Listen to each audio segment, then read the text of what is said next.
All right, everyone. Happy Thursday evening. Baker Fairburn Hockey Show is live July 11th, 7/11, 2024. Welcome, everyone. Thanks for hopping in here on a summer evening in Western New York. My pretty face on the left, the schlub. I'm Kris Baker. You can find me on X at Sabres Prospects, and on the right, as always, Sabres writer for The Athletic, Matthew Fairburn. Matthew, we thought it'd be a good time to get together here because it's been a little bit since you and I have been together, and the Sabres have actually done a few things. So we'll get to that here momentarily as folks trickle in here into the chat. We'll get the usual plug out of the way. If you could please, on your way in, like this video, subscribe to this YouTube channel. You can find the Baker Fairburn Hockey Show on Apple, Spotify, or wherever you get your podcasts. And if you could please leave a 5-star review. All right. Matthew, what's going on, man? It's been a little bit. You got back from Vegas. I think the last time I saw you, you were still in Vegas, correct? No, we got together the night of day one of free agency Oh, yeah, that's to right. break down what they did, running on fumes, and yeah, got through development camp. Was looking like we were easing into the summer break, knowing that Kevyn Adams may still have a move or two up his sleeve, and sure enough, Friday afternoon, he swung, I would say, the biggest move of the offseason, trading Matt Savoie out to Edmonton in exchange for Ryan McLeod and a prospect sweetener. So yeah, it got busy again all of a sudden since the last time we met, and so here we are. We gotta break it down for the people. Yeah, it was kind of interesting because the last time we were together, that's right, it was day one of free agency. We were asking if Kevyn Adams was done, asking if he had done enough. He still had that kind of what we felt was a gaping hole. Like the further that we got away from the Casey Middlestat trade, the hole seemed very big in the middle of the lineup there at the center position, particularly that third line center spot. So Kevyn Adams, I guess we can call him Kevyn. You can call him Kevyn. You know him. We know each other a little bit, but I don't know him, I think, well enough to call him Kevyn. But at any rate, definitely, I think, made a move that was definitely needed, necessary. We'll get into that a little bit. What was your initial reaction to that deal? That wasn't the only move they made, though. We'll get to the other things that they've done here since the last time we were together. But since you already kind of kicked us off and launched us into the Savoie to his hometown Edmonton Oilers discussion in exchange for Ryan McLeod. I wrote his brother's name earlier when I was chatting with you. And Tyler Tullio. We can talk a little bit about both those players as well. Initial reaction to the deal. It was kind of funny because it came out in pieces. You know, Elliot Friedman, a lot of people probably catch up on these trades. I don't know, maybe some people, catch them the same way, but he initially just reported that Ryan McLeod was getting traded to the Sabres.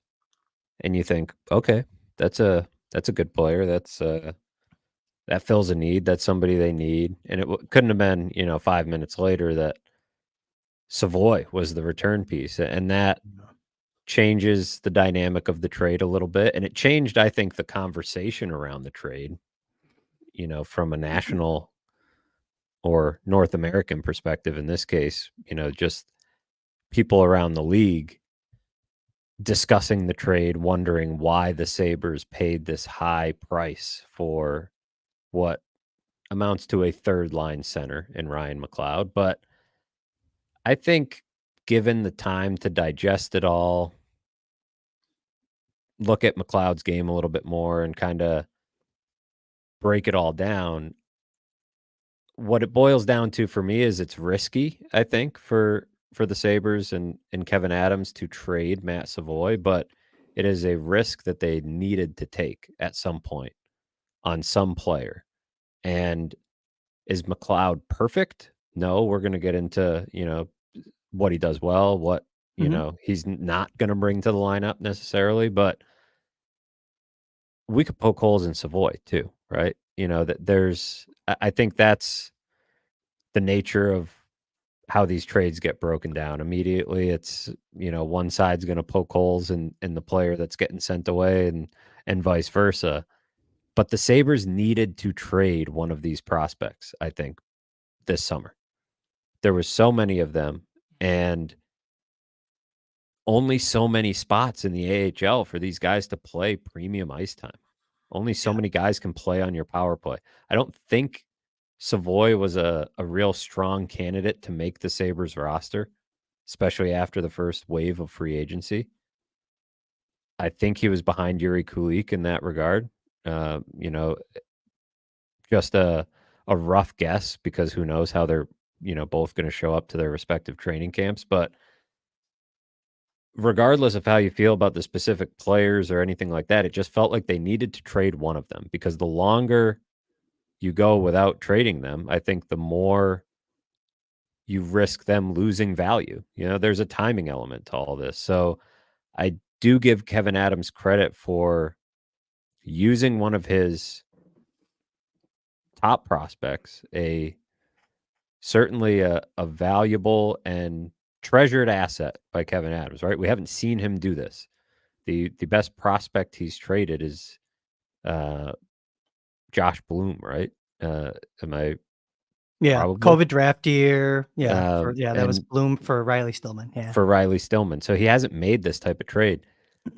They needed a third line center. They need to win now. Will they regret trading Savoie? I don't know. I honestly, I go both ways on it, but they needed somebody to fill that third line center role. This was the price that they had to pay. And I think the more I bat it around, the more I'm okay with it. You had to trade one of them, and I think out of the prospects of the top tier, Savoie in some ways made the most sense to trade, because of maybe he's not a center, maybe he's one more, he hasn't had that time in the AHL that Kulik has had. So that's sort of where I landed on it, and we'll get into, a little bit more specific on Savoie and on McLeod, but just felt like a risk that was necessary at some point for Adams. No, that's fair. I think when I first saw the news of the trade, I was like, wow, that's kind of a price to pay, like a higher price to pay than maybe I would have expected in a Savoie deal. But they filled an immediate need. They're going to get immediate help now. You go back to Kevin Adams, what he was saying at the trade deadline about getting help now. And when I look at Savoie, I have no problem with Savoie as a prospect. I think we've talked about it offline. I think that he's got the speed, he's got the dynamicism, he's got the compete to be a successful NHL player. He's not going to help the Sabres immediately, though. He's the type of player that's going to play, I think, and succeed when he's around other good players. And that's a hell of a place for a player like that to land in Edmonton. With his skill set, his speed that he's going to bring to that lineup at some point, he's going to be in a pretty good position to get the most out of his game if they keep, McDavid and Draisaitl and Nugent Hopkins and all these other guys. It's also kind of interesting because I don't think that you can pick any of them apart. Will they regret trading Matthew Savoie? Who cares? If you filled a need that's going to help you become a better hockey team top to bottom next season. I don't think that moving Savoie, because I'll see bits and pieces on, you can find any opinion that you want on Twitter, right? Among the opinions that you see was, oh, this is an indictment on Savoie's game. No, it's an indictment on the redundancy that the Sabres had in their prospect ranks of sub 6 footers that were speedy, that were, skilled, but maybe not the grittiest guys. Because it's not like Noah Austin's bringing you a ton of grit. It's not like Yuri Kulik's bringing you a ton of grit. It's not like, I think actually we'll see that with Hellenius. We also talked about that. And one of those podcasts that we did after the draft, that getting that player in the system, the Finnish centerman that they drafted at 13, gave you that flexibility to make a move like this. And I think we even mentioned Savoie, because I agree with you that he made the most sense, I think, of the prospects to move, but not because he's a guy that might be a winger at the NHL level, but I think it's because he's also a very attractive asset for a team like Edmonton to get back in return. It's a blend, right? It's the combo of he's got value, and he might have more value elsewhere than he does to you with all the other tools. Right? Like, of course, you'd rather trade Isak Roseanne or, a different, maybe lesser prospect, but you're also trying to find that balance between somebody that can get you the return you want and somebody that, I don't know, it's hard to, like you said, Savoie is a great prospect, right? He's had some challenges the last couple of years, but he is not, it's not like he gets traded for a third line center, so he stinks, right? And he's no good. I do think there were some legitimate concerns about, what went on the last couple of years in terms of being banged up a lot and, maybe not necessarily performing how you would have liked at the World Juniors this year. And part of that was because of injury. Again, some of these key moments, it seems like he's getting banged up. And yes, he dominated the WHL this year, no question. But he was a draft +2 in the WHL. He shouldn't even have been there. And I don't think he or the Sabres, if they could have chosen, would have wanted him to spend the year there. They would have preferred him to be in Rochester, but because of his birthday, he got put in a situation where he had a really strange year and bounced all over the place. So he became, I think without the injuries, maybe his career takes a different turn in the last couple of years. I don't know. It's tricky, but I when Scott Wheeler and Corey Proman, our prospect guys at The Athletic, before the draft, they were doing a story where they, collected some questions from beat writers before the draft. And I asked them how they would rank the trade assets the Sabres have with the number 11 pick at the time, Yuri Kulik, Noah Ostlund, Matt Savoie. Pronman had Savoie comfortably 4th of the assets and said that, in his survey of NHL teams, his trade value wasn't, all that high. And he's not pulling that out of thin air, right? He talks to a lot of people around the league. And so whether the concerns about Savoie are legitimate or not, whether they will end up determining the type of player he becomes at the NHL level, there was that perception out there. So when people say the return wasn't appropriate for the level of prospect Savoie was or is, that might not be the opinion of the league. I know he was the highest of the 3 first-round picks 2 years ago. He was a number 9 overall pick. He scored at a 2-point per game clip in the WHL this year. He scored at a rate that not many guys score at in that league. Outproduced a lot of former WHL players that are good players in the NHL. But again, he was on a great team for half of that year, and that's where I'm talking about. He does really well when he's in the right situation with good players around him. But go ahead, sorry. And he'll be in that, if his career goes the way the Oilers are hoping and their salary cap situation works out the way they're hoping, he'll be with some really good players. So you're going to have some of that, that coping that goes on when a player like this leaves. Fans start to try to poke holes in who he was or reshape the narrative. But I do think some of the concerns are legitimate, but the upside is still very much there. He is a smaller player, and I think what you forget sometimes about, well, you don't forget it, I know, because you're watching these prospects all the time, but you're not just comparing Savoie to his classmates in the 2022 draft or the guys the Sabres drafted after. It's figuring out where in the NHL lineup some of these guys fit. And Jack Quinn and JJ Peterka factor into that too, right? Like these are guys that are already they're already NHL players that are likely, potentially part of that future core. So, and they're both wingers. And so if Savoie's moving to the wing, you're trying to figure out where everybody fits and project that. It's an inexact science, and you have to move you got to a point where you had to move somebody. And so you want to move one of the guys that has value so you can get a return. Yeah. But you got to pick and choose. And I think Savoie does make sense to me. I mean, Osland would make sense too, especially after they drafted Hellenius. Hellenius just opened up the options for them, right? Because he's on a different timeline. He's a different Yeah. type of center, I think, that can, he's the natural center, right? He already has kind of a mature game, and I think has more size and strength than people give him credit for. And so he just opened up your options. Like, you could trade one of these other centers. And I think Kulik, I don't know, he feels like he's knocking on the door. So it's a tough guy to trade, right? Because he seems like he's right there, and you send him off somewhere else and he pops off for a great rookie campaign. That one's going to Well, sting. So when you talk about Yuri Kulik and his potential, it's kind of like the Cole Eiserman conversation. If you think about it, guy just scores goals, man. He's right. got a bomb, and it's like that's still important, and he's not a perfect player. On with Savoie, I think they were making that trade or a similar trade to fill a need now, regardless of like they could have taken a defenseman at 13. Say they got Sam Dickinson. Say they stayed at 11, whatever it was, right? And they got Dickinson. They were still going to make that trade, I think, because of the redundancy that they had. They had redundancy before they drafted Hellenius. So I don't know. It's kind of it's interesting. I think, though, on the whole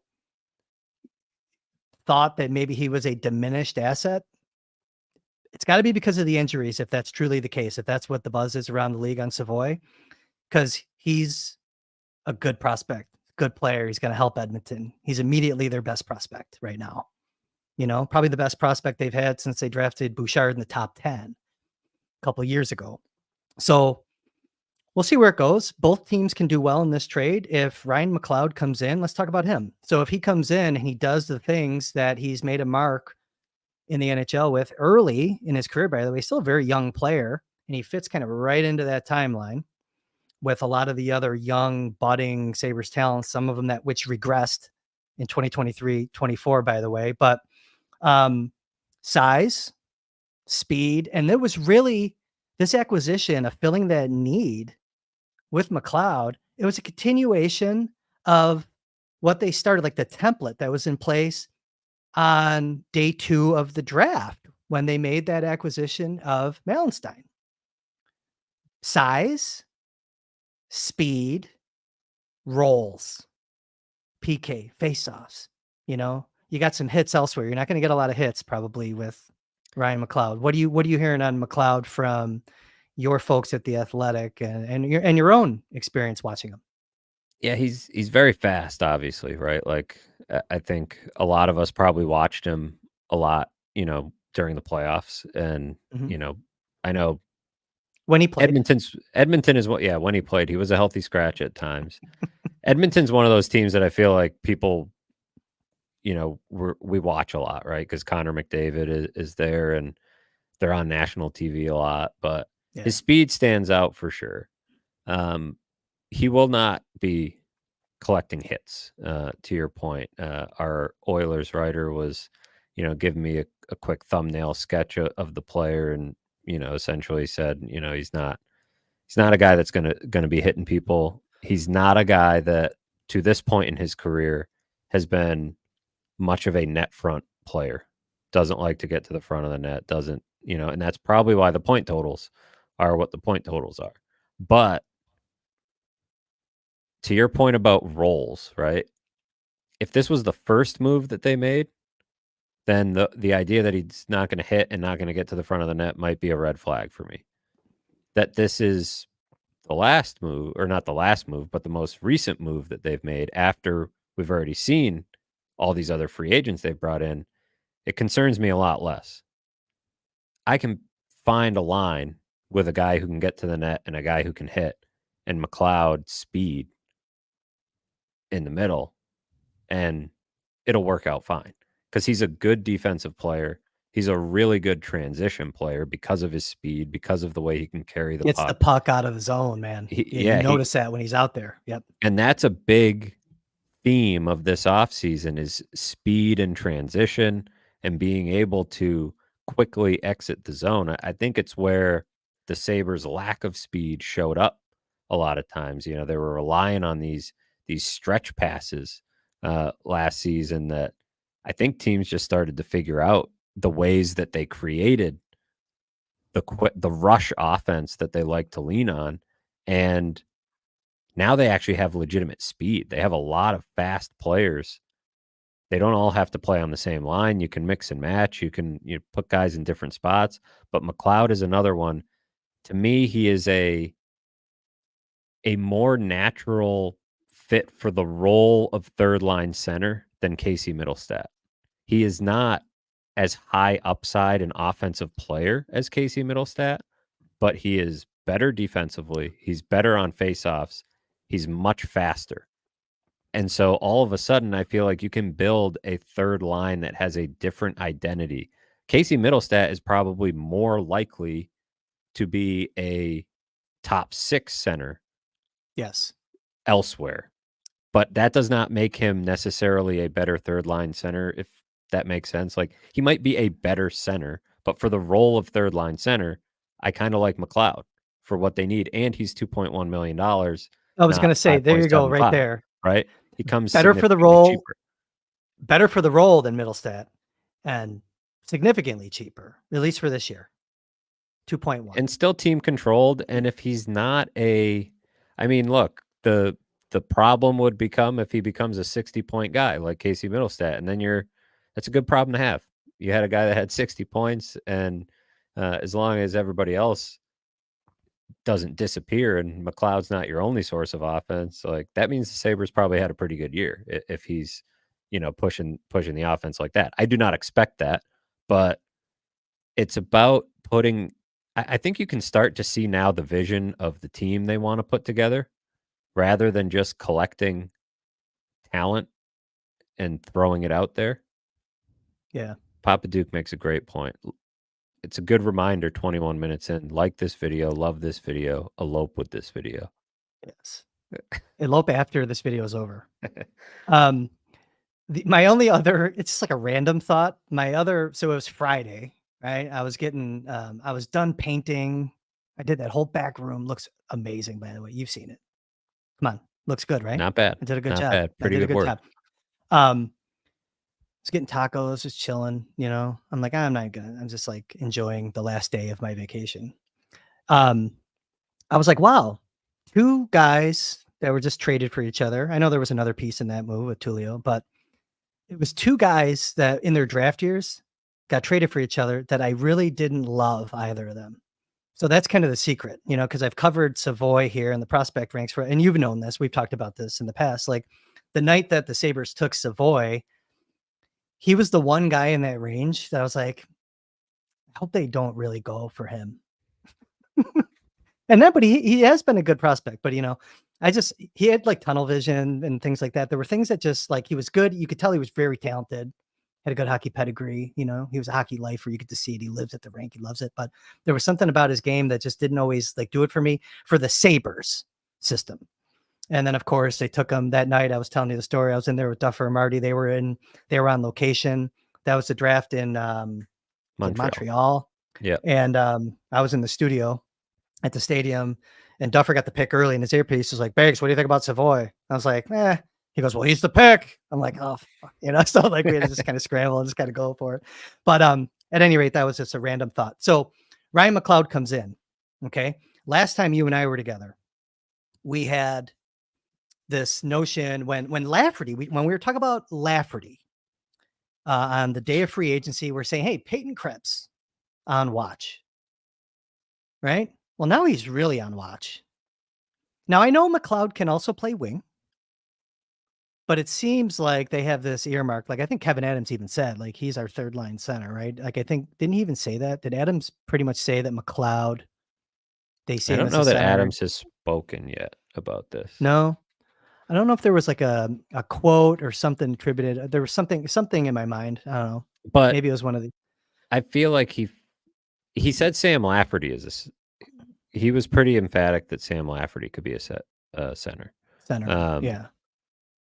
And McLeod makes sense in that role. He could play wing.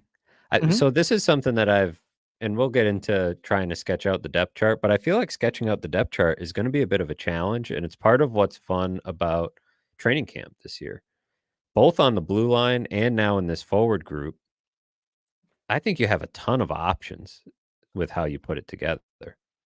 I don't think too many of these guys that they added, like, I don't know if you want, you know, to be pushing Beck Mallenstein too far up the lineup, but No. like Zucker, you probably could. McLeod, you probably could if you wanted to try him on the wing, on the second line.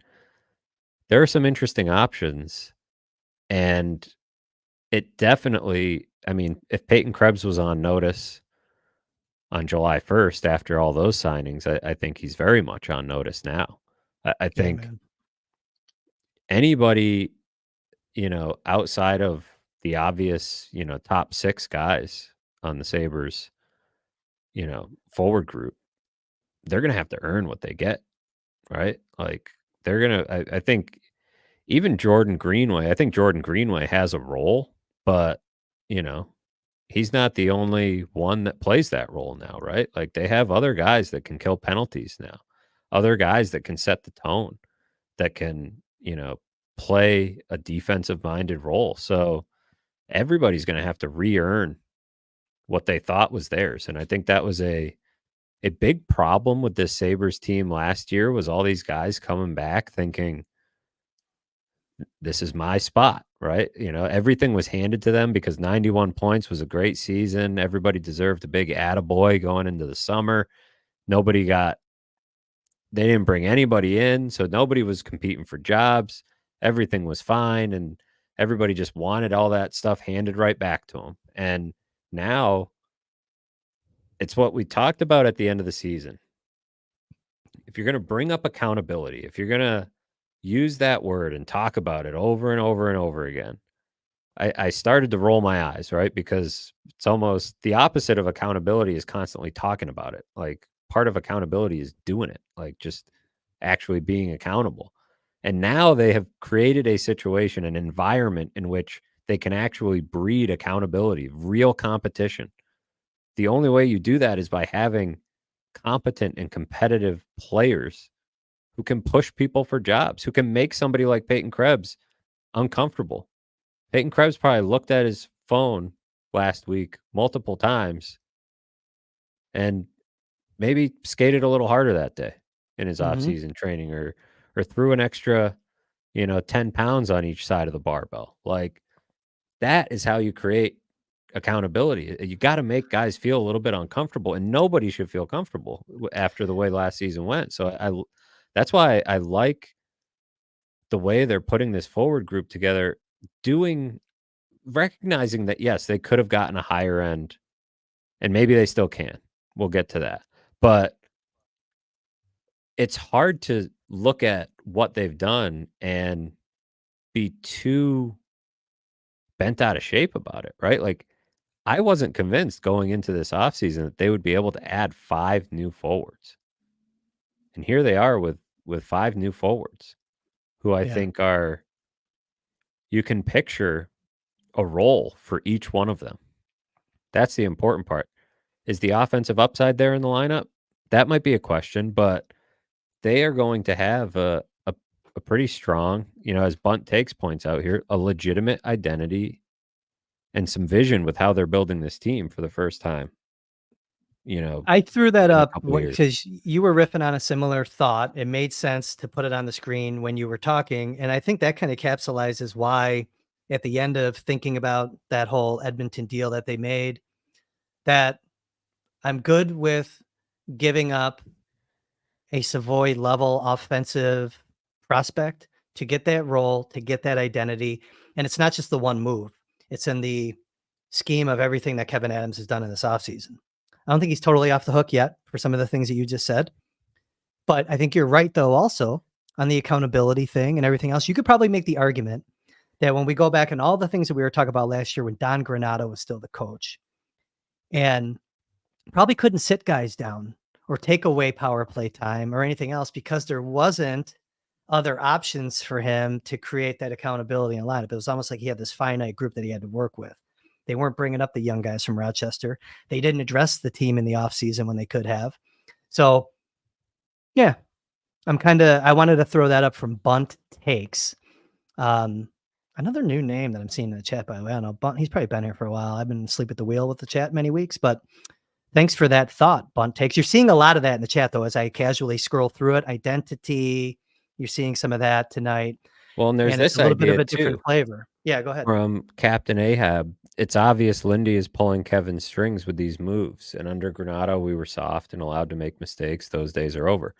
I think there's an obvious Lindy Ruff influence here, and we spoke about it when Kevin Adams hired Lindy Ruff, is that the previous working relationship, maybe one of the things we were hopeful of in the coaching hire was that it was somebody who could make Kevin Adams a little uncomfortable, challenge Kevin Adams like he says he always wants. He's always saying that publicly. He wants the dissenting opinion. He wants that, but to have a presence like Lindy Ruff, it's a nice combo of comfort for Kevin, somebody he knows and has known for a long time, with somebody that's got some, real pedigree and real respect, not just from ownership, not just from the fan base or people in Buffalo, like respect around the league. There's credibility there, yeah. That matters. And I think I just like that there was a clear vision about how they wanted the team to play, how they want the team to be different than how it played before, more direct, faster, right? We can talk about how they added probably 500 hits to the forward group, I think, from last year, at least, something like that. I am more intrigued by the speed that they've added. And some of these guys who hit are some of the fastest guys that they've added. That, I think it's going to be a lot different watching Sabres games in the fall. For the first time in a while, probably, where you see this like speed, forechecking, and a physical You team. might hear more bodies hitting the glass. Absolutely. I think there was just so little of that. Even as exciting as the Sabres were at times under Don Granato, there was always very little physical play and speed.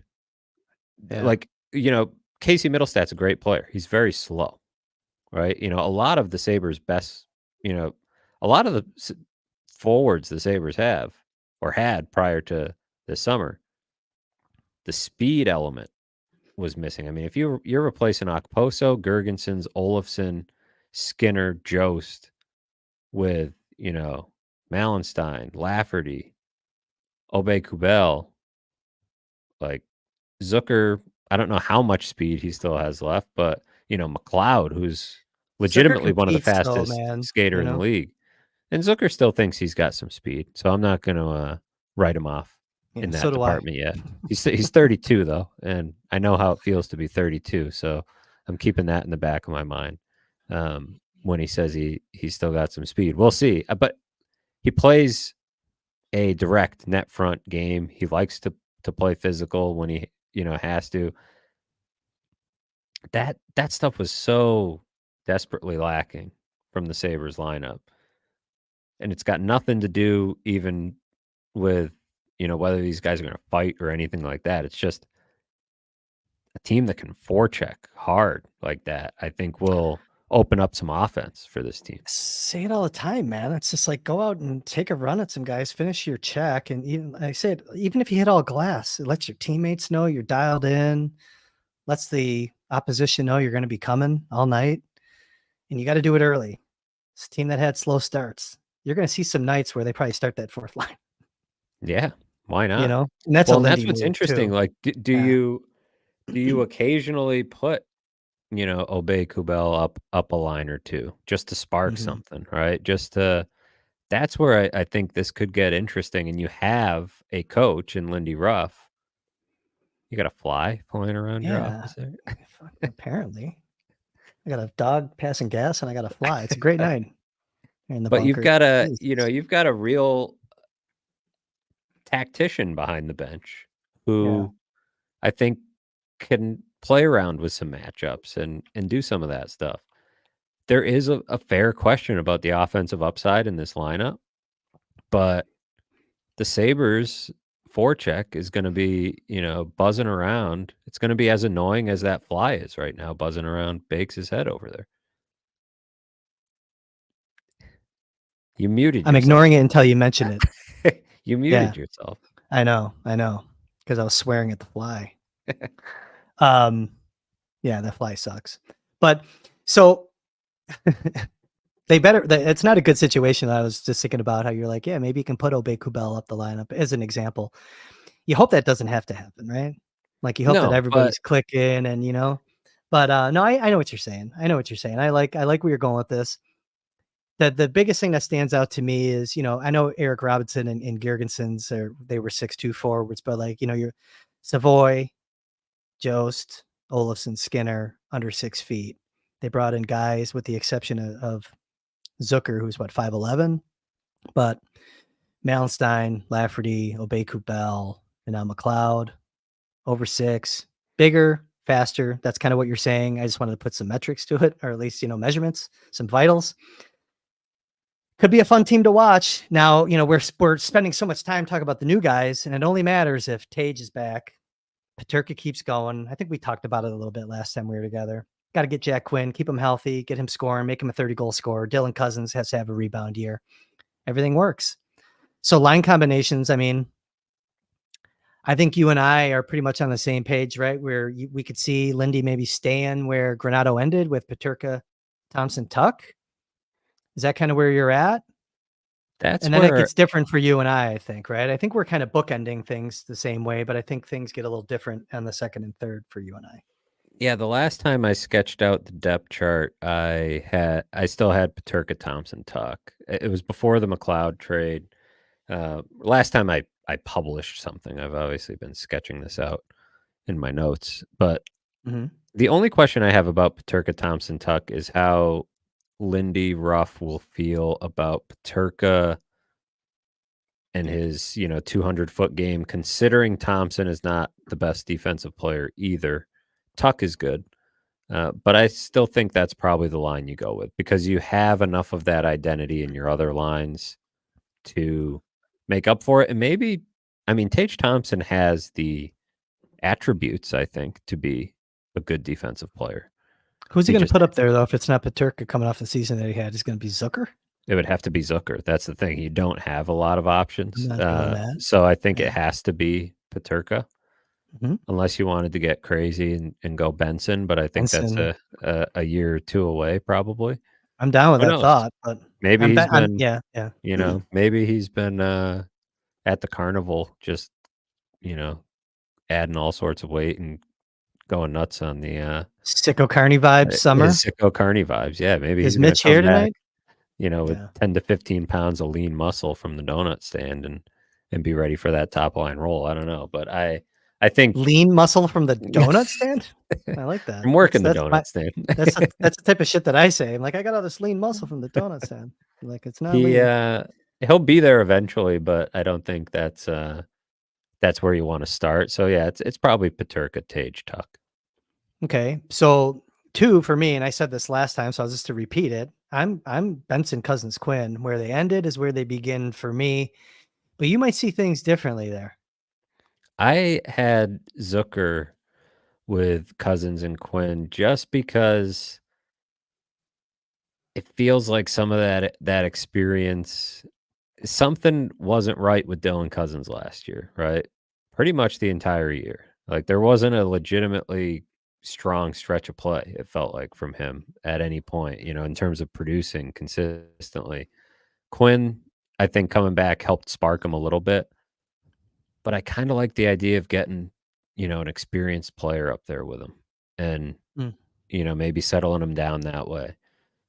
You had either way. You had Zucker up there before the McLeod. Before the McLeod trade.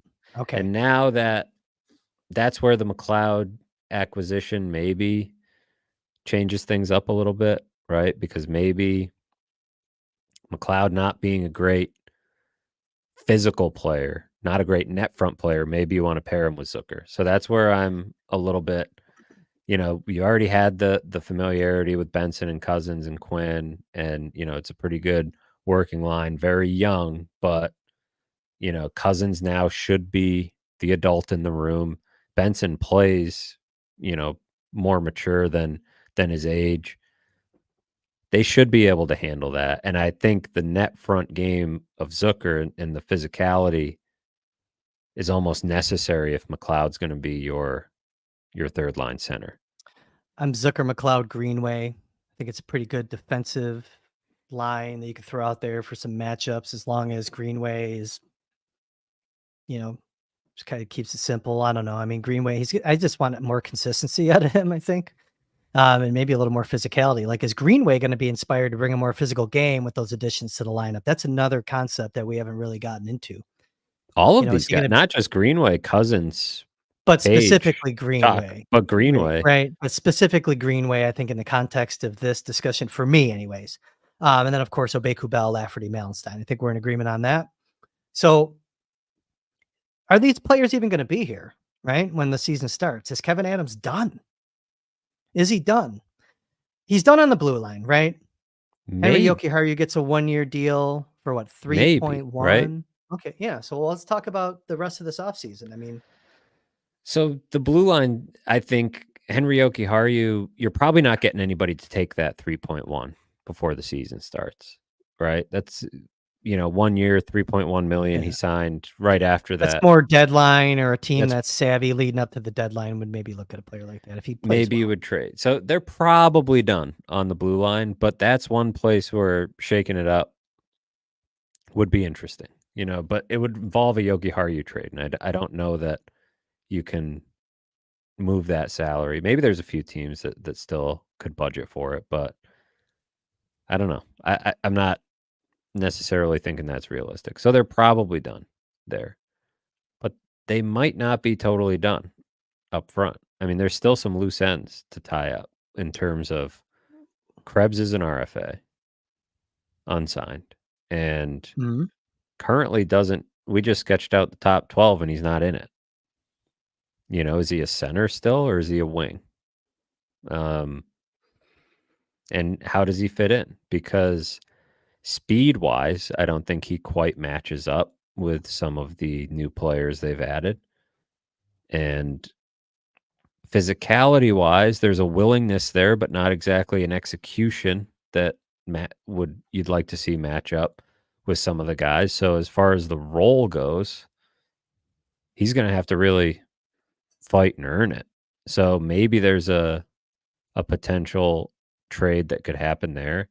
And there's a lot of people in the chat asking about various names that, could a top 6 edition still be in the cards? There's a lot of names people are throwing in there. And, it's not going to be easy, but there are teams that are pressed against the salary cap all over the Yeah. league. And the Sabres still have a ton of prospects, even though they traded Savoie. They still have their future draft picks also. So I think those moves have to remain on the table, because how would that lineup look if you could push Benson down? If you could, have a big time player on that second line left wing, push Some of the Benson to the third names, line, move Greenway to the yeah, press box or the yeah, fourth line. fourth line.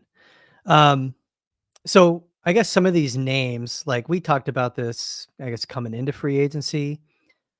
Do you have an update, like what you're hearing? I don't have an update myself. I've been reading a lot. There's some stuff in the chat about some of these players, but we talked a little bit about Martin HS, right? I think he's going to be going to arbitration. Is that right? Yes. Um, He filed Zegras, for it anyways. we talked about Trevor Zegras. Leading into this, I don't know if there's still a buzz. Like, what's the story in Philly with like Konechny? Is there a assumption that he still could be had in a trade? Do you know what's I going on don't think there? it's at the draft. From what I could gather was that it didn't seem like people in Philadelphia thought that was a route that they were going to go. Okay, and you're hearing some shit on Farabee, right? From His Philly. name gets thrown out there a lot. I personally have not heard, anything, but he is a name that I think Philly just a lot of those names get thrown out there because of their cap situation and because they're a tricky team to pin down as far as What direction they're Greer's gonna rebuilding, take but that team. Yeah. exactly, you're competitive, but you're obviously rebuilding at the same time, so that is, I think, a team to watch and a team that the Sabres have dealt with, recently, Well, so so let's just say on those 3, okay? Natchez, Zegras, Konechny. Do you have like, assuming that acquisition costs would be similar for those players, is there one that you think would be logical or ideal, or if you were the GM, you would pursue ahead of the other 2? Is there anything there? Or throw another name in there if you don't like any of them. You could say none of them. Say, "I don't like any of them." I like Konechny. I think the Yeah. the worry with Konechny is what he's gonna cost. He's Yeah. also probably a he's either a center or a right wing. So then it's a question of, and this isn't a bad thing, but, does that push Quinn down the lineup? Um, do you put Konechny at center and Cousins at right wing? Do you put Konechny at center and push Cousins to the left wing? And you have Konechny, Cousins, Quinn. That's kind of fun. But again, the next contract I think is the big question with him. How much is he going to want? Natchez, it's still I think an intriguing option for them, and same goes for Zegras. Zegras probably could play that second line left wing spot for you, Yeah. and same goes for Natchez. But We're not seems having like this Zucker discussion if they get Trevor Zegras, because you don't have no, another yeah, place to put Zegras if he's not playing up there. It's the whole, exactly. You Jeff put Skinner him conversation. right there, and you probably have Zucker, McLeod, Benson on your third line. And then you have, maybe you're moving Greenway out at that point. And, we had somebody in the chat ask, like, is Greenway fast enough to keep up in this bottom six, right? Like, I think he's smart enough, he's savvy enough, and good enough defensively to fit in well. But I think if that's the identity you're going for, he's not a fast player. That's a valid, comment. Something that, well, we talked about it a little bit, throughout the season. You didn't have any options though to really push the button, but like when we talked about the trade deadline, you're like, "Oh, I would move Greenway," partially because of the pace or lack thereof that he brings every night. And I still think there's consistency issues there. Um, I have a feeling, I don't know. It's just gut. I think Kevin's done. I think he's done. I think this is who he's gonna bring into camp. Maybe you see some, you know, PTOs for the first time in a while. Maybe you see, maybe it's an opportunity for a Kulik, one of those young guys to win a spot. I don't know where there's room though. Rusek, Krebs. Now you have Rusek and Krebs there. Are they like that's probably your battle for 13th forward. And Unless you keep 14, but you're probably keeping 8. fucking, Might be keeping 8 defensemen. yeah, That I fly's don't still know. buzzing around like the Sabres' fourth Can line. you see it? Can you Yeah, see the fly? like every Shit. All right. It's because it's really bothering me. I mean, I just gotta roll with it. The that's what I was thinking too. Is like, you're coming into the season, assuming that he's done. You have these bodies. You're gonna have some competition in camp, but you have like some logical guys, right? It's Krebs, Greenway, Yoki Haru. Those are your kind of your most tradable guys as the season gets deeper into, you get into January, you start thinking about the trade deadline. Those are the 3. Yeah, I don't know. I mean, I think he should obviously still be open for business. I just seeing how difficult it seemed to be to make a trade, to make the trades that he did make. I don't know. The confidence level, I'm not sure is there. Um, Yeah, it's what's interesting because that's where grading Kevin Adams in context of what's happened around the league is important because the type of player that it would have been nice to see, somebody essentially who could be that second line left wing. I don't know if that player has been acquired anywhere else other than unrealistic, free agent targets that probably would have been unrealistic. Yeah. Yeah. Guys that had the option to go elsewhere and took it and got, you're talking Gensel, DeBrusk, Stamkos would have been, a guy that could have shuffled the top six. Patrick Kane didn't even make it to market. So guys that maybe weren't necessarily realistic in terms of trades, it hasn't really happened yet. That, along with the salary cap situation around the league, makes me think it could happen at some point. I wouldn't be floored to see a trade like that happen, but we know that it's not an easy deal to make. One thing I'm interested in, let's say that this is the roster. And if it is the roster, I don't think it's necessarily a bad job. I think it's a pretty good offseason, and I think it's a roster that has a shot to accomplish the goal that they've set out of ending the drought. Not a lock. There would be, a chance. Go The ahead. Athletic writers don't give him any chance, though. I read that like the way too Not a early preview, not a and it was pot. all the chalk stuff. And I'm not talking, smack about your peers or whatever, but there was only really one reference to Sabres in the entire article, and it was, I think they had him finishing 12th Yeah, they in weren't the a popular conference. pick. I don't know how. 12% chance of making the playoffs, or 12% voters. I don't know what the final number of voters we had on that. This is probably our lowest participation of the year, as far as I would guess, anyways, just with the amount of people that are on vacation. So I don't know if it's an accurate, and it's a quick one, right? Quick turn right after free agency. Yeah. Closer to the season, as people have the chance to collect themselves, look at the rosters. Maybe that changes, but maybe it doesn't. Maybe it points to the fact that the Sabres are in this spot as a prove it, right? They were the hot darling team the last few years and let everybody down. So maybe now everybody's looking at them as, we'll believe it when we see it. Dom, our polarizing analytics writer at The Athletic, has them as the 9th most improved team based on his model. Okay. He really likes what they did with the bottom six and thought the McLeod trade was kind of exactly what they needed, even though the price was high. So there's a little bit of optimism out there about what they've done. What do you think? Let's say this is the roster.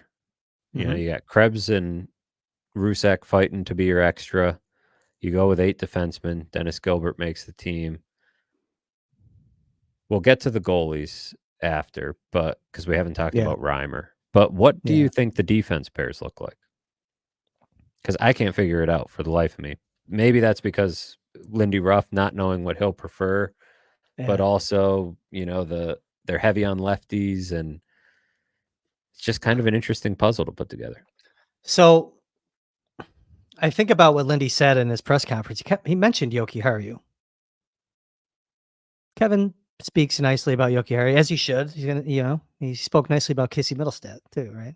Before he traded him. Spoke nicely about Peyton Krebs a week ago, and then traded for Ryan McLeod. So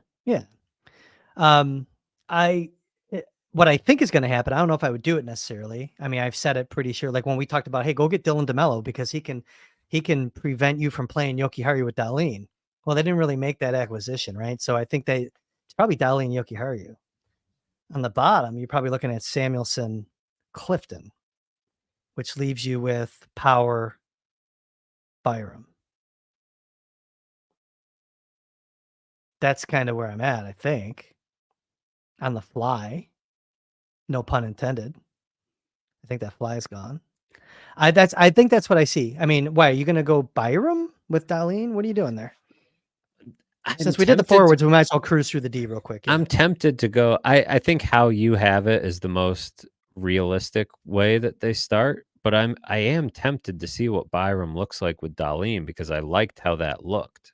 And part of what makes me wonder is you have all these lefties, and Darlene is one of the ones who likes playing on the right side. He's really comfortable over there. So you could take advantage of that. And part of acquiring Bo Byram is that, he's a guy that was ready or, hungry for more, to be the guy. I know he was not perfect last year, but he did play well, I thought, with Dahlin. So, but I It's think an important role who plays with Dahlin, man, because it that's a really lot is. of even strength minutes. That's a It's a lot of ton. even strength minutes. I mean, And would you do Samuelson? That's it. Samuelson makes, if he's healthy, might make sense. that's kind of the trusty pair, right? But then you're either having Byram on the third pair, or you're having, because Power and Jokiharju has not been a great pairing, which is weird because Dahlin and Jokiharju has been fine. But Power and Jokiharju have played a lot together, and it hasn't always been great. So you're not going to put Jokiharju with Clifton, right? Are you going to play? I guess you could, but are you going to play two I don't love lefty-lefty it. pairs and a righty-righty pair? The more we talk about this, is the more I wanted to have another defenseman in free agency to just kind of shake things up a little bit, maybe force a different look. Right, because I just can't, because the idea of Jokiharju on the top pair doesn't feel ideal to me. I know Dahlin can carry that pair anyways, but it doesn't feel like what you want. I don't know. Like this was a guy that a couple weeks ago people would have been fine if he'd been traded at the draft, right? Like people would have been fine with that. I think I like Oh, of course, yeah. Jokiharju as a player, and I know you mentioned Lindy Ruff brought him up,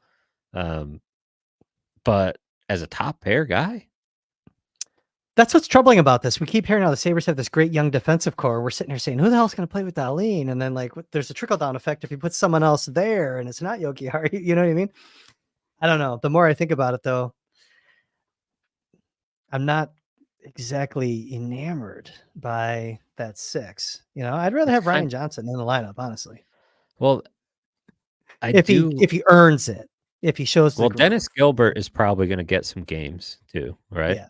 They didn't bring him in to play chess. Like he's going to be out there and he's going to drop the gloves and hit Play some big, play people. tough, play And Lindy hockey. Yeah. exactly, maybe you pair him up with with Clifton there on the bottom pair and let them bully some people some nights. But I don't know. It's why I'm intrigued because the idea of Power and Dahlin together, I know it's worked sometimes as, when they need offense, they need to push the pace.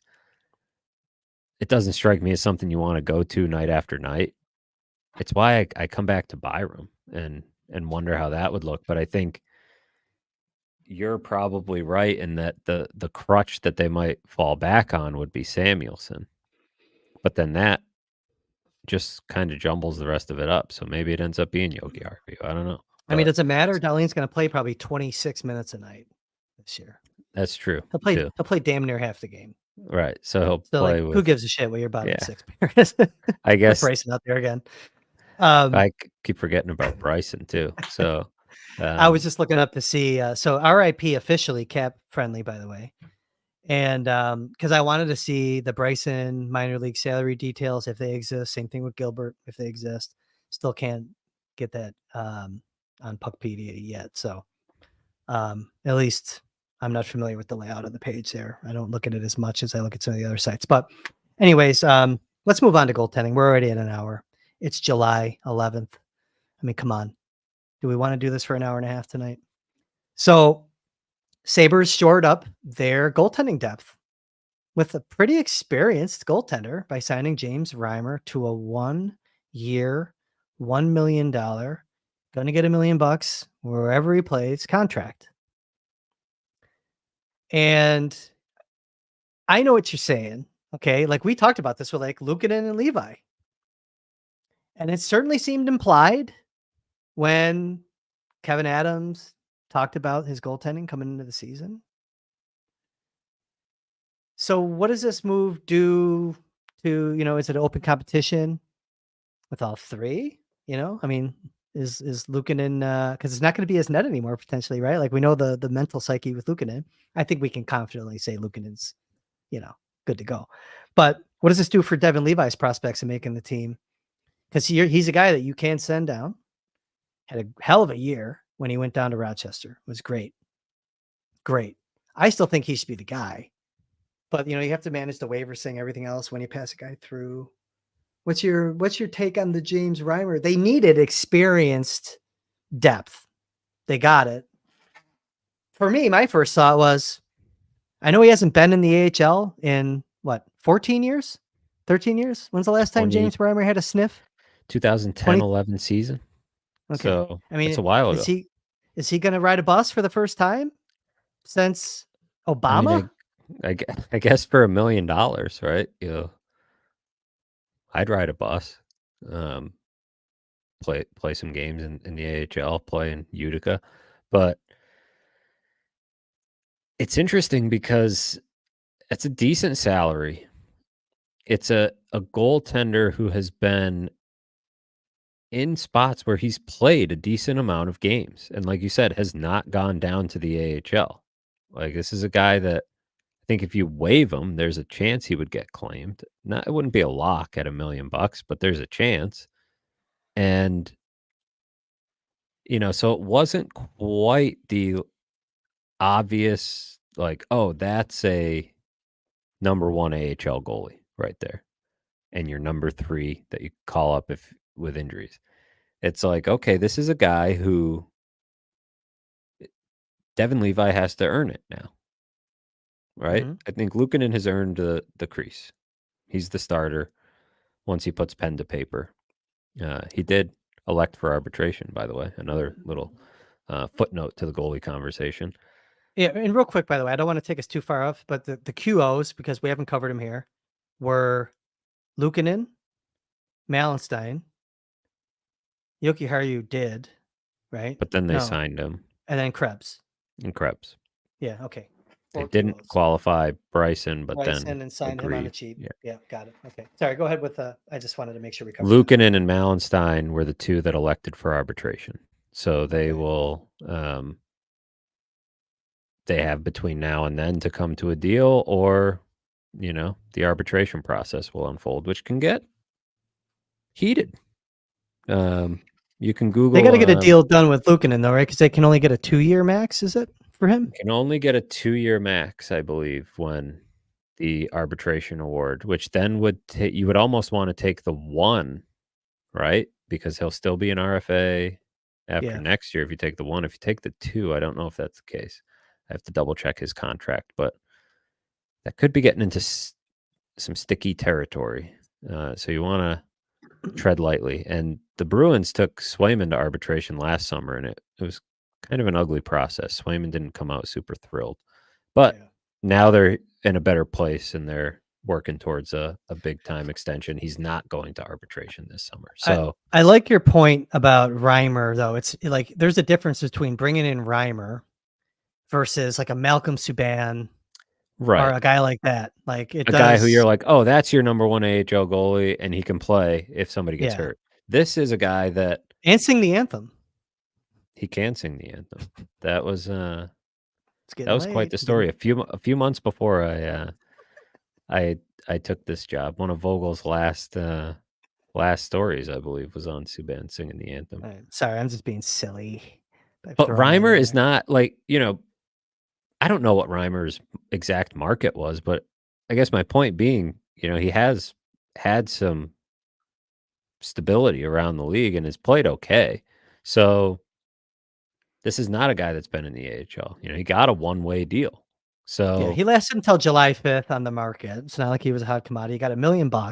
He's a guy I think you could pass through. Like he can go down, I'm sure, and no one's gonna grab him unless there's like a major injury or 2 for a team. It was July 2nd. It was July 2nd that he got signed. No, was it? Oh yeah, the 5th was Savoie deal. That's right. Yeah, I was eating my tacos. So it wasn't too long, and it was $1 million. It wasn't league min. That changes things a little bit, I guess. I mean, all of that to say, Devin Levi should be able to beat him out, but Kevin Adams and Don Granato were driving the bus on the Devin Levi. Doesn't need, he's special. He can skip the AHL. He can push Luukkonen. He can do all this. Is Lindy Ruff going to feel the same way? And I agree with you that Devin Levi had a great year. great finish in particular in Rochester, and actually has, to an extent, more so than he did the year before, earned, a spot on this depth chart. But maybe this is a way to make him earn it a little bit more.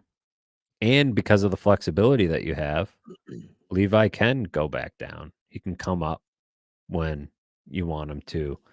I don't know. It's still, I still feel like the likely scenario is Lukin and Levi, but Lindy Ruff is a different coach than Don Granato, and maybe he wants to see the kid have to earn it and have Well, yeah. to prove himself. And maybe after the way things went in New Jersey, he just wanted a little bit more veteran stability, a little bit more of a guy that's been there. So maybe he's not going to want to lean on two young goalies, because that's the thing. Luukkonen, even though he's an established starter, is still pretty young. Still pretty, he's not quite fully established, entrenched. The sample size is not large in terms of his NHL production. So it's an interesting one to me, one to watch in training camp. That when I was thinking they were going to add a goalie after that first wave, that name was just a little bit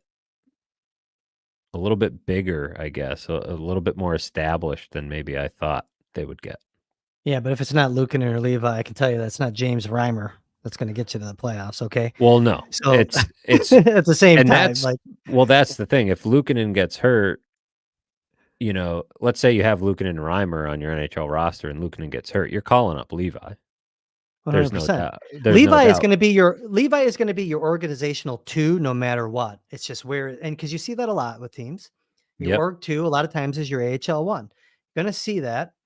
That might be how it goes. Because let's also think about the way Luukkonen played at the end of the year.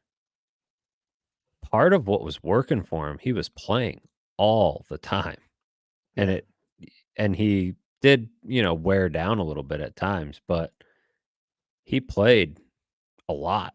And so if they're thinking that he's going to be, a guy that eats up a ton of games, maybe that's some of the thought process, is that, you want Levi to continue to play games, right? You don't want him to. It's exactly what you just said. Sometimes your organizational number 2 is your AHL 1. So I don't know. Yeah. I'm not ruling out the possibility, and I don't think you want to go with 3 goalies. I don't think that is necessary again. So we'll see how it goes. A lot of people here in the chat tonight on 7/11/24. We thank you all for that. Matthew, do you see anything in the chat? I think we covered the ground that we wanted to cover tonight. I don't want to sit here and manufacture things to talk about. I think we covered the important items that we have not spoken about yet on this very show here, the Baker Fairburn Hockey Show. For those that are here, though, if you can show some appreciation for the show and like this channel, and or like this video and subscribe to the channel if you haven't already. Helpful. Cummings. Just make sure Reimer doesn't dress on Pride Night. Was he? Oh, he was. Yeah, he did have a political stance with that, didn't he? He was pretty outspoken. He was vocal. Yeah. Now that yep, that's right. Okay. But they did away with the jerseys last year, so they kind of gave those guys an opportunity to hide. They built that in. The NHL did. What do you got? What else you got here, man? Anything else? Captain Ahab. We're going to do more shows, by the way. Mentions okay, this. Ahead, yeah. I want to preface, like, sometimes this gets lost, but Captain Ahab says, look, Levi is a special goalie, like it or not, and he is the future. I agree with this. Like, this is not me saying Devin Levi should not be in the NHL, or that he is not, a very, very likely your future in net. Just trying to figure out what they're looking at, right? What they might do. And Lindy Ruff, it was a long time ago, but let Ryan Miller cook for a while in the AHL and saw how that worked out for him. So maybe he has a similar idea in his head with Levi. Partially had to cook with a work stoppage also. True. his He played a timeline was lot. a little He did different. play a ton of AHL games. No, he did. He did. Hey, and by the way, we just saw some really good young players, particularly some forwards, regress this year. Let's not sit here and pretend that it's a lock that UPL is going to come back and be that goalie next year that he was in the second half of 2023-24 That's why I say season. that might be what Yeah. Lindy Ruff is thinking, that, hey, Yeah. Yeah. it's one thing to have, like, Luukkonen looks great at times. Levi has looked great at times, but they're both young, and neither one has truly become that unquestioned, legit NHL starter. And James Reimer is not that, but he does give you at least an experienced guy to go back on that can maybe be a stopgap while the other one or the other of Luukkonen and Levi collects themselves. It gives you a little bit of insurance. I'm going to throw some rando chats up there, just around the horn. David Dietz says, Power Byram stunk under Granato. My answer is most everyone did at the last season. And Byram came into players not named Paterka, Darlene, and a lot of night. Well, yeah, even Benson had some stinkers, to be honest with you. I loved Benson though, overall. Anything else, man? Come on, let's throw some up here before we bounce out of here. We are going to do some shows. We do have other things planned, even though like we're kind of tapped out tonight on the latest and the greatest happenings from the past 10 days or so. We do have some other things planned. So I hope you guys stick around for that. U.S. National Junior Evaluation Camp is going to be coming up here. in Buffalo, some Sabres right? properties there. Flint, Michigan. Gavin Oh, that's McCarthy right. will be there. Kleber. The underage one, the 26 draft. Those guys do it in Amherst, I think. Yeah, right? Up at the Northtown Center. Yeah.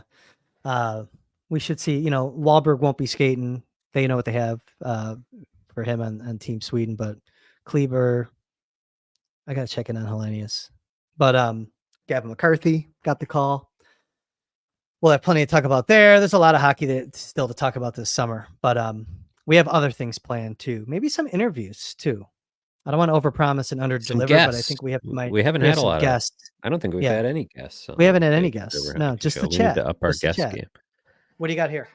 Cummings says, why Luukkonen is going to arbitration is beyond me. He's going to get the Gustafsson deal plus inflation. Give him his 4 for $17 million and don't jack with your opening night starter. I tend to agree. Like I mentioned, the Swayman situation did get a little hairy in Boston last year. But then he went out and had a great year. So, does he think he's worth more than 4 for 17? He might, and maybe he thinks, and maybe he's trying to figure out how they feel, right? With Levi, this is going to become a bit of an interesting game that Kevin Adams has to play in terms of stacking those contracts and keeping both guys happy. And, ideally they both become studs. And then you have the problem Boston had, and you have to get rid of Ullmark eventually for salary purposes. But at the moment, you're still trying to figure out who each guy is individually and what they're worth. And Luukkonen might be, thinking he's worth a little bit more, playing a little bit of hardball. So, that's going to be sort of the story of the summer, I think, as we go into this next phase. That's still hanging out there, I think, is certainly significant. Could be the lead topic for the next time we get together. When is he? Oh, we don't have arbitration dates yet, right? They're not. We have the range. We have the range, but the actual actual hearings are not available yet. Tyler Hayes throws up the name Novikov. Love the player. I think it's going to be a big year for Nikita Novikov in Rochester this year. He's going to be set up to play a pretty nice role. And for me, you start to think about him and like a Sabres taking a run in that 2025-26 season when hopefully fellow countryman Prokhor Poltapov is coming over and we'll see a little bit more Russian flavor taking a run at some roster spots. You think that soon for him, huh? One more year? And you think Novikov? No, I think not making the team, but taking a run, a more serious run. Yeah. Getting a little bit more deeper preseason look and seeing. I mean, he's going to be knocking. He's going to be here before Komarov. I think Johnson. It's going to be. Yeah. This will make for a good summer episode, but the Rochester lineup is going to be another fun one to watch. I think maybe even more so, depending on Yeah. whether they bring Hellenius over or not, if they're able to do that. But even if they don't, I think that's going to be a pretty interesting group. A lot, there's some variables. Does Kulik find his way onto the roster somehow? But otherwise, he'll be down there. Oslin, Wahlberg, Yeah. Roseanne, maybe Hellenius. It's a pretty Kizikov, even though he wasn't at development camp. And another player that will be in Rochester is the other piece that came with McLeod, by the way. We should probably talk about that in Tyler Tullio.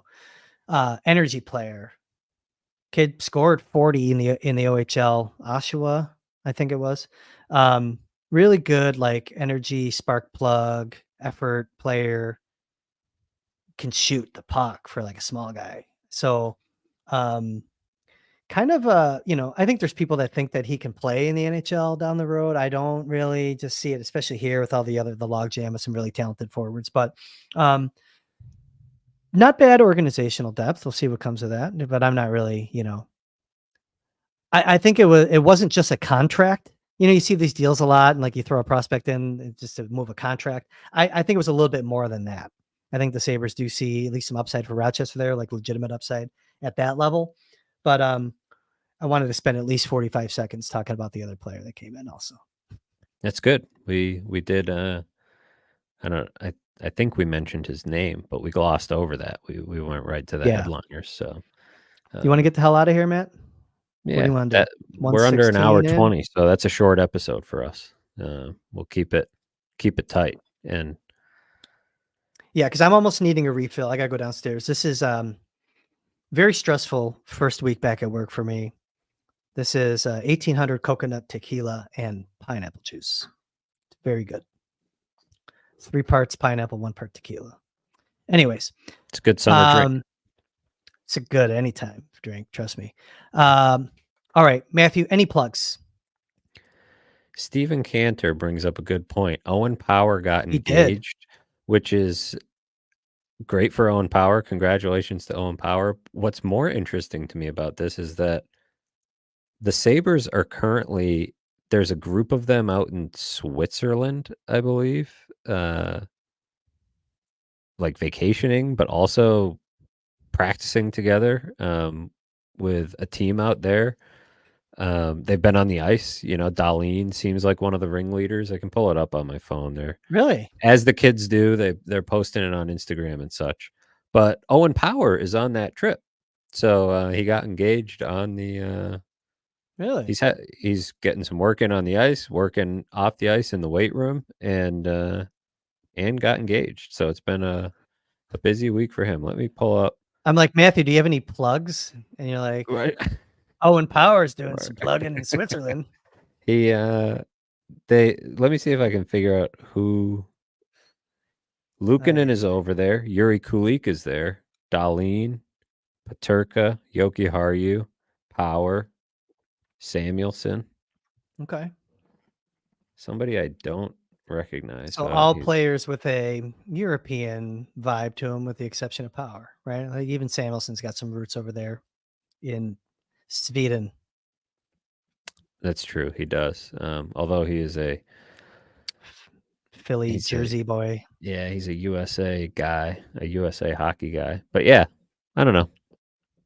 He threw that up there, and it made me think of that. That was something I wanted to mention. A good sign that some of these guys are getting some work in together, and I think another feather in the Darlene for captain.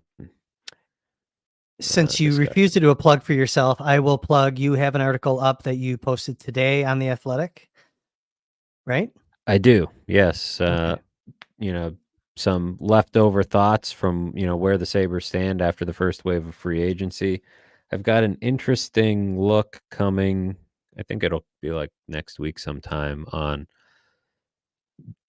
I'm inching into the Chris Baker world, discussing some prospect stuff about Topias Leinonen. Oh, nice. I like this. Okay. And, where he's at. And hopefully something that will make people think and about how it all works and goalie development and all that. So that should be sometime next week. My byline count will not be as frequent at the Athletic over the next few weeks, but I do have some stuff in the can for some of these down weeks where I'll be getting some more time with the fam. But there'll still be some stuff that I have that I've been scrambling to prep for the next few weeks. That being one of them. My prediction is that that's going to be a very popular story on the Athletic. We'll see. There's not a lot of other hockey stories to read this time of year, but it was I don't know, you draft a guy like that in the second round and things happen right in the first couple of years since he's been drafted, and narratives start to form, and there's always humans behind the narratives, and that's what I was sort of trying to get to. And goalie development is so interesting because, I mean, wrote about it a bunch last year with Devin Levi, and all these situations are different, and but history kind of gives you the roadmap, and they're already there's some prior examples that Lehinen can lean on, even in the situation he's going into. So if people haven't, they can check out your season pass content on Lehinen, which I have watched. He doesn't play a lot, but you've got one of his games up there, and some interesting. He's an interesting player. I have all those games. I have some Hellenius games from Eucharit this year. I got all those games still sitting there, and I want to carve them up. And summer, man. I had plans. I had big plans. But anyways, maybe I'll do that. Maybe we get some rain. Maybe we have more tornadoes. Gee whiz. All right. I think that's enough blabbering from me. Matthew, good to see you tonight. Everyone, thank you for hopping in again on this lovely, what are we at? Oh, it's under 70 degrees now. Last chat of the night, I'm going to give you this. I'm going to leave you with this. Mitch Rimond says, Kris smells good. Not going to disagree with that. For Matthew Fairburn, for the production crew who showers me every morning and applies my deodorant, I'm Kris Baker. We'll see you again very soon.